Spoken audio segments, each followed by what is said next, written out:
Thank you. Shrimati Smriti Irani जी।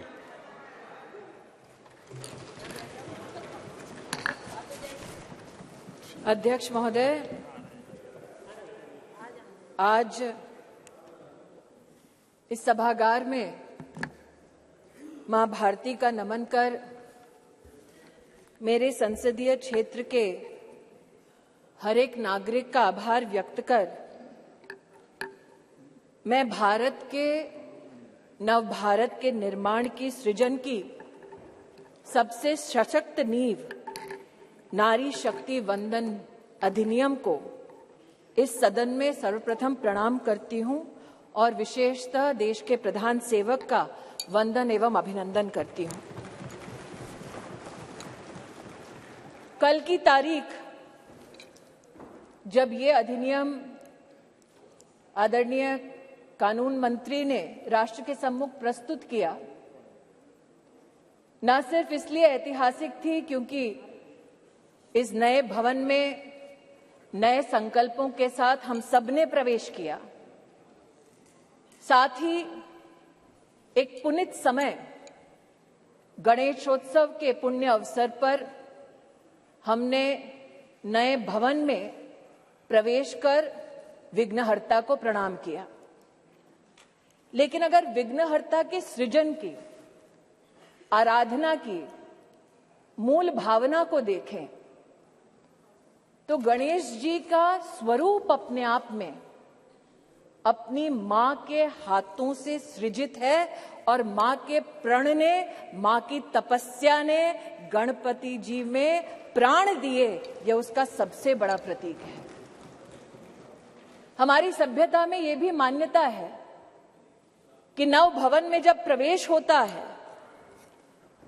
तो पहला पैर, पथ पर पहला आगमन घर की लक्ष्मी का होता है। कई समाज के वर्गों में भवन के बाहर घर की लक्ष्मी अपने हाथ की अमिट छाप छोड़ती है और कई परिवारों में पैरों के नीचे आलता लगाकर बेटियों का सबसे पहला कदम ऐसे भवनों में रखा जाता है। और अगर संविधान की मर्यादा की दृष्टि से देखें तो लक्ष्मी ने संवैधानिक स्वरूप लिया है इस अधिनियम के माध्यम से, जिसके लिए मैं सरकार का, इस सदन का और पीठ का विशेषता आभार व्यक्त करती हूं। आज चर्चा में कई महानुभावों ने श्रद्धेय अटल बिहारी वाजपेयी जी का नाम लिया और साथ ही आदरणीय देवी गौड़ा जी को भी आभार वंदन किया। ये भी सत्य है कि मुझसे पूर्व की वक्ता ने राष्ट्र को जब गुलामी से स्वतंत्रता मिली तब क्या महिलाओं की परिस्थिति थी उसका उल्लेख किया कि हां, तब भी जब देश आजाद हुआ तब भी कई प्रदेशों की साधारण परिवारों की महिलाओं ने कहा कि हमारा संवैधानिक अधिकार आरक्षित करें, लेकिन तब साधारण परिवारों की वो महिलाएं जिन्होंने राष्ट्र को आजाद करने में अपनी भूमिका निभाई, जो दूरदर्शी थी, जानती थी कि साधारण वंचित समाजों की महिलाओं को अगर मौका अनोखे ढंग से संविधान की मर्यादा में ना दिया गया तो शायद आगामी वर्षों में महिलाओं के लिए चुनौती बन जाएगा। आज मैं उन महिलाओं की दूरदर्शी सोच को वंदन करती हूं। महोदय, 1971 में तब की सरकार में एक कमेटी का गठन हुआ on the status of women in India, और आज मैं विशेष रूप से आपका ध्यान आकृष्ट करती हूं 1974 में जब कमेटी ने अपनी रिपोर्ट को साझा किया तो उसके 7वें चैप्टर में पॉलिटिकल स्टेटस के वर्णन में ये इंगित है कि तब भारतीय जनसंघ ने कहा था कि महिलाओं को कॉन्स्टिट्यूशनली गारंटी कीजिए। They were the advocates for women's reservation. आज जनसंघ के उन नेताओं को, उन चिंतकों को मैं आभार व्यक्त करती हूं। ये मेरा सौभाग्य है कि मैं भारतीय जनता पार्टी की एक साधारण कार्यकर्ता हूं, जिसको मेरे संगठन ने असाधारण मौके दिए ताकि मैं संगठन के माध्यम से संविधान की मर्यादा में अपने राष्ट्र की, समाज की सेवा कर सकूं। ये भाजपा के कार्यकर्ताओं का गौरव है कि इस राष्ट्र में अपने संगठन में पहली बार महिलाओं को आरक्षण देने वाली राजनीतिक पार्टी भारतीय जनता पार्टी बनी। ये भी कहना सत्य होगा कि व्यवस्थाओं को किस दृष्टि से संगठन में सम्मिलित करना, इसके लिए साल 2007 में नेशनल एग्जीक्यूटिव की मीटिंग के अंतर्गत तब के हमारे राष्ट्रीय अध्यक्ष और अब के हमारी कैबिनेट के वरिष्ठ नेता श्री राजनाथ सिंह जी ने एक कमेटी का गठन किया। ये सौभाग्य है मेरा कि उस कमेटी में आज 2 सदस्य वर्तमान इस सदन में उपस्थित हैं। आज उस कमेटी जिसकी अध्यक्षता श्रद्धेय सुषमा स्वराज जी ने की, आज उस कमेटी की एक और सदस्य जिनका देहांत हो चुका है, किरण माहेश्वरी जी, और जो संगठन में आध्यात्म की दृष्टि से मेरे मार्गदर्शक रहे, ऐसे श्रद्धेय बाल आपटे जी हमारे बीच नहीं हैं। मैं उनके योगदान के लिए उनको नमन करती हूं। यह भी उचित होगा अध्यक्ष जी कहना कि उस कमेटी में नजमा हिप्तुल्ला जी थी, उनका आभार वंदन करती हूं। सुमित्रा महाजन जी थी, जिन्होंने बार बार लगातार अपनी पुण्य भूमि से, इंदौर से चुनाव जीतकर हम सबका गौरव बढ़ाया। उन्होंने स्पीकर की भूमिका में महिलाओं का राष्ट्र भर में गौरव बढ़ाया। मैं ताई की अनुपस्थिति में ताई को प्रणाम करती हूं। और कमेटी में 2 और महानुभाव थे जो विद्यमान है वर्तमान के सदन में, जिन्होंने महिला आरक्षण भाजपा के संगठन में कैसा हो उसको सुनिश्चित किया, जो आज मोदी सरकार के मंत्री हैं, आदरणीय किशन रेड्डी जी और किरण रिजिजू जी। मैं आपको भी आभार व्यक्त करती हूं। महोदय, they say success has many fathers and failure has none। और इसीलिए कल जब ये प्रस्ताव सदन में आया तो कुछ लोगों ने कहा हमारा बिल है, कुछ लोगों ने कहा हमने चिट्ठी लिखी, कुछ लोगों ने कहा कि ये पूरा का पूरा संवैधानिक निर्माण हमारा था। आज ऐसी एक सम्मानित नेत्री ने सदन में अपना वक्तव्य रखा, लेकिन उनका मैं एक विशेष रूप से आभार व्यक्त करती हूं कि 2 विषयों पर उन्होंने ऑन रिकॉर्ड स्पष्टीकरण दिया है। हमको बार बार बतलाया जाता कि एक विशेष परिवार ने 73rd, 74th amendment to the constitution पारित करवाया। आज मैं आभार वंदन करती हूं कि पहली बार स्पष्टता हुई इस सदन में उनके द्वारा कि ये पुण्य काम पीवी नरसिम्हा राव जी ने किया, जिनके मरणोपरांत उनके ही पार्टी के हेडक्वार्टर में उनको नमन करने का मौका नहीं दिया गया। दूसरा,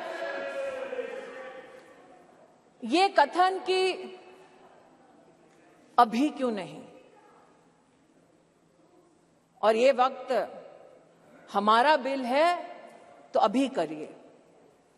तो महोदय, ये उस बिल की प्रति है जिनको वो हमारा कहते हैं।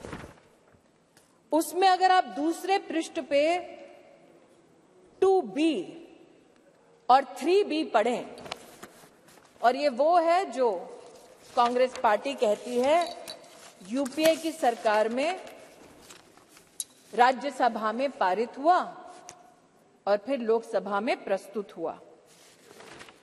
अगर आप इस पृष्ठ पर ये दोनों छंद पढ़ें तो यूपीए, जिसकी अध्यक्षा श्रीमती सोनिया गांधी हैं, उन्होंने कहा है, no seat shall be reserved for women belonging to scheduled caste, scheduled tribes in the third general elections. 3B पढ़ें तो उन्होंने कहा, प्रस्ताव दिया, no seat shall be reserved for women in the third general election. अर्थात आज की सरकार जब यह अधिनियम लागू होगा तब के बाद 15 वर्षों तक महिलाओं को रिजर्वेशन गारंटी करती है, मोदी की गारंटी है। लेकिन अगर कांग्रेस पार्टी का प्रस्ताव आप पढ़ें तो उनका प्रस्ताव ये था 2B और 3B में कि no seat shall be reserved for women in SC/STs in the third general election, no seat shall be reserved for women in the third general election. Congress का प्रस्ताव था कि 10 साल औरतें मेहनत करें, लेकिन 15वें साल में आपका अधिकार आपसे छीना जाएगा। आज मैं अभिनंदन करती हूं प्रधानमंत्री जी का, हमारे न्याय मंत्री का, जिन्होंने कांग्रेस की इस अभिलाषा को निराश किया।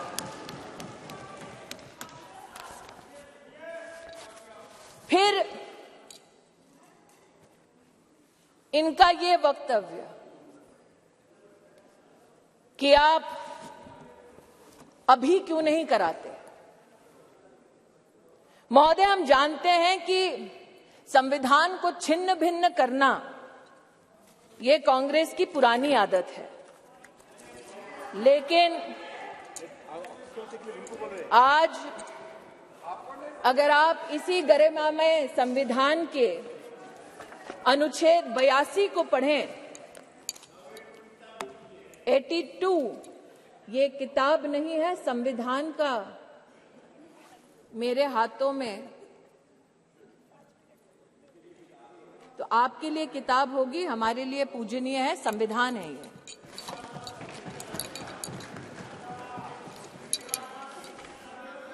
आर्टिकल 82 और आपकी अनुमति से पढ़ना चाहती हूं। Upon the completion of each census, allocation of seats in the House of the People to the states and division of each state into territorial constituencies shall be readjusted by such authority and in such manner as Parliament may by law determine, provided also that until the relevant figures for the first census taken after the year 2026 have been published. तो क्या ये विपक्ष के नेताओं का मत है कि जो संवैधानिक प्रक्रिया इंगित है संविधान में, उसकी अवहेलना हो? Should we not abide by the Constitution? Is that the position taken by leaders of the opposition parties? That is my humble suggestion and submission. फिर यह आरोप लगाया गया कि आप ओबीसी और मुस्लिम रिजर्वेशन क्यों नहीं देते। मुझसे ज्यादा अनुभवी लोग जो वर्तमान में बिना माइक के और पीठ की परमिशन के दांत चबा चबा कर बोल रहे हैं, उनको शायद इस बात का आभास नहीं कि संविधान में धर्म के आधार पर आरक्षण वर्जित है। इसलिए मैं आज आपके माध्यम से महोदय आग्रह करना चाहती हूं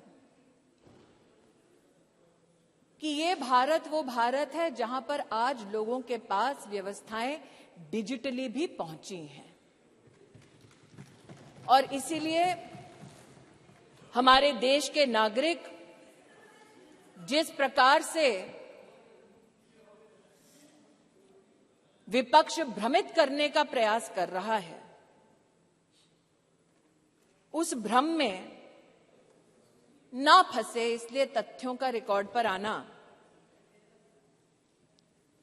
उचित है।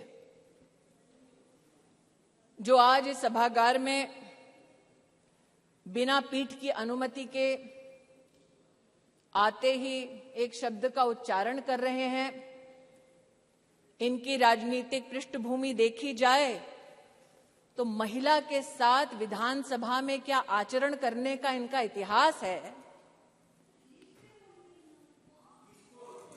ऐसे लोग आज महिला की मर्यादा पर टिप्पणी ना करें तो इस सदन की शोभा बढ़ेगी। जो जानना चाहते हैं साफ साफ क्या बोलना चाह रही हूं, वो ये कि राष्ट्र सरकार के इस फैसले को स्वीकार करते हुए नारी शक्ति वंदन अधिनियम को समर्थन देती है। राष्ट्र की महिलाओं के संवैधानिक सशक्तिकरण में अगर विपक्ष रोड़ा ना बने तो हम कृतज्ञ होंगे। महोदय, आज जिन लोगों ने इसको जुमला कहा और कहा कि हम चिट्ठियां लिख रहे थे इसलिए काम हुआ, कम से कम उन्होंने इस बात को स्वीकार किया कि सरकार में प्रधान सेवक ऐसा कि इतने विराट दिल का कि आप उनके साथ पक्षपात करते रहे। जब आपके साथ सत्ता थी आप बार बार उनका अनादर अपमान करते रहे, लेकिन उन्होंने बड़ा दिल दिखाकर आपके हर कम्युनिकेशन को पढ़ा, आपसे चर्चा की। मैं स्तब्ध हूं कि आज जिन लोगों ने व्याख्यान किया महिला सशक्तिकरण का, वो ये भूल गए कि सत्ता उनके पास थी, चमन उन्होंने लूटा, वरना आज जैसा कि प्रधानमंत्री जी ने कहा कब का ये गुलिस्तां हो चुका होता और हम जो साल 2014 में माननीय प्रधानमंत्री जी के नेतृत्व में देश की सेवा के लिए अनुग्रहित भाव से इस सदन में आए, हमने तब से लेकर अब तक महिला उत्थान के लिए विभिन्न इकाइयों के माध्यम से, योजनाओं के माध्यम से प्रयास किए।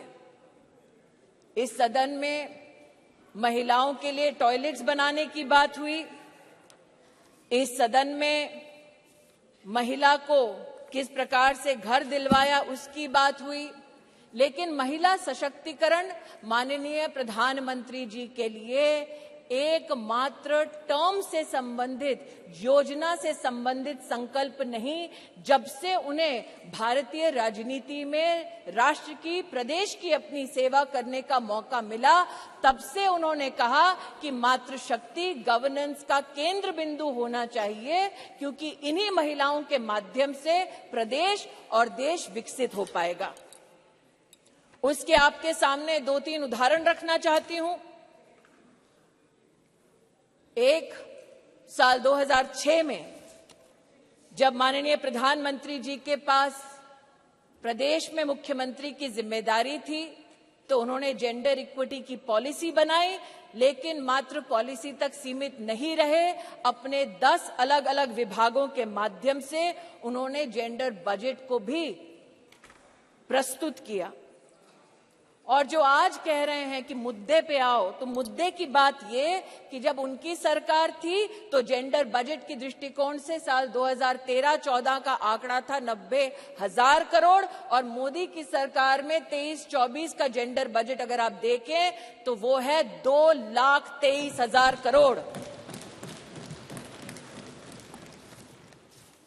ये मुद्दे की बात पर आना चाहते हैं। मुद्दे की बात ये कि जब प्रधानमंत्री जी के पास प्रदेश की जिम्मेदारी थी तब उन्होंने बेटियों की शिक्षा के लिए अपने आप को समर्पित किया।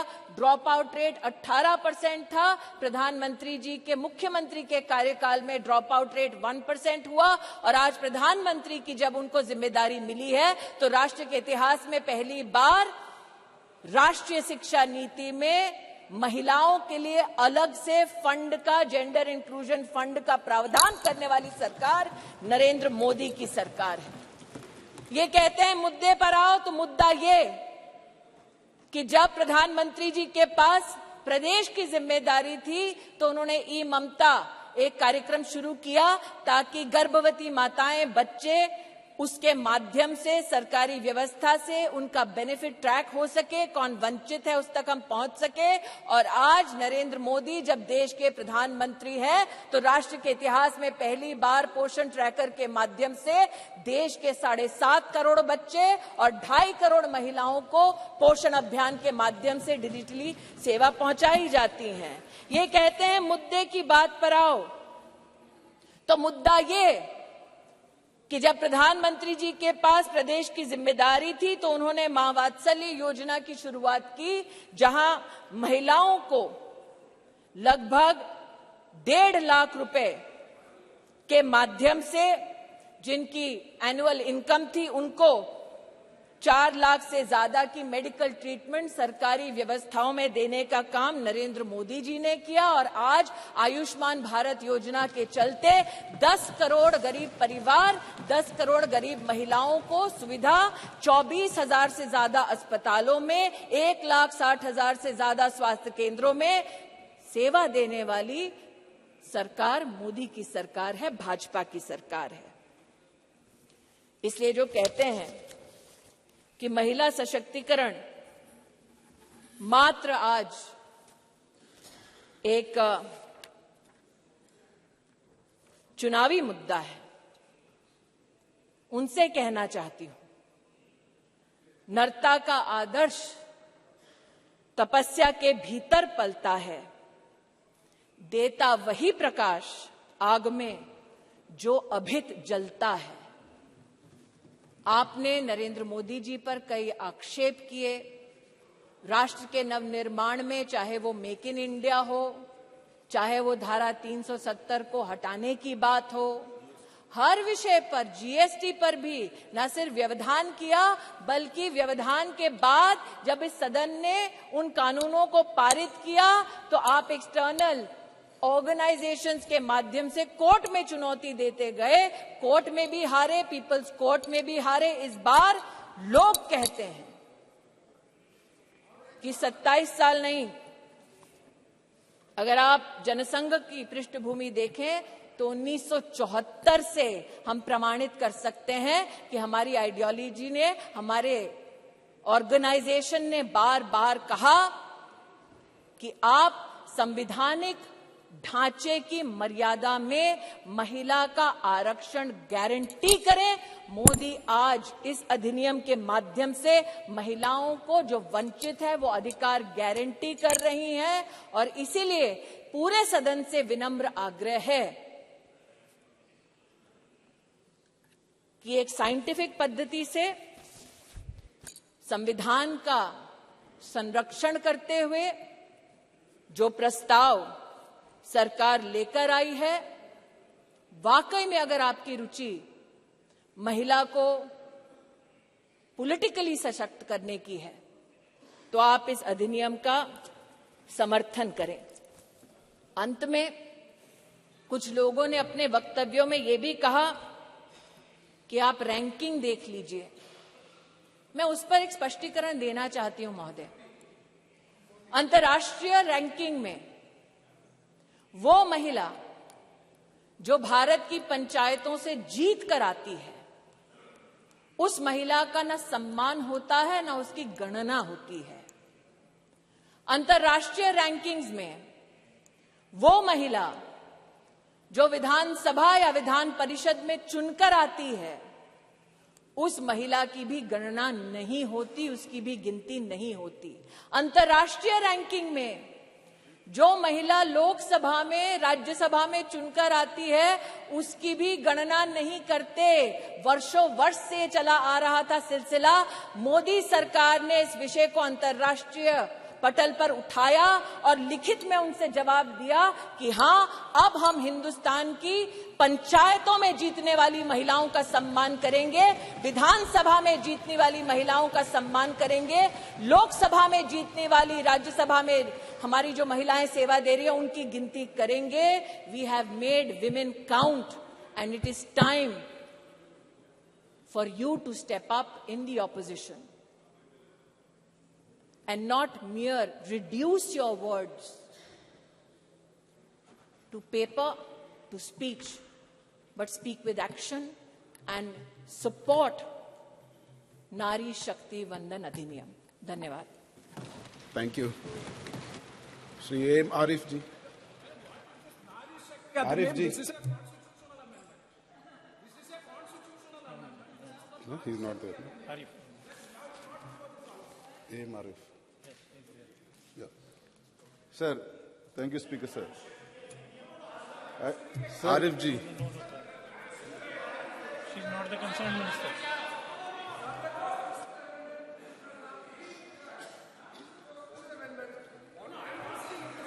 Arif ji, please. Keep the house in order, sir. Sir, keep the house in order. Please be seated.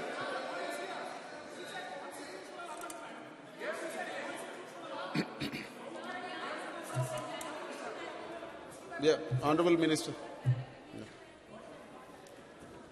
Since the She's clarification clarifying. has been sought, Please sit and down, as she's my senior clarifying. colleague has again brought to the notice of the Honorable Senior Member, what I speak, sir, is on record, available for you to verify. What is indeed saddening is that you didn't know the facts to begin with. No. Arif ji.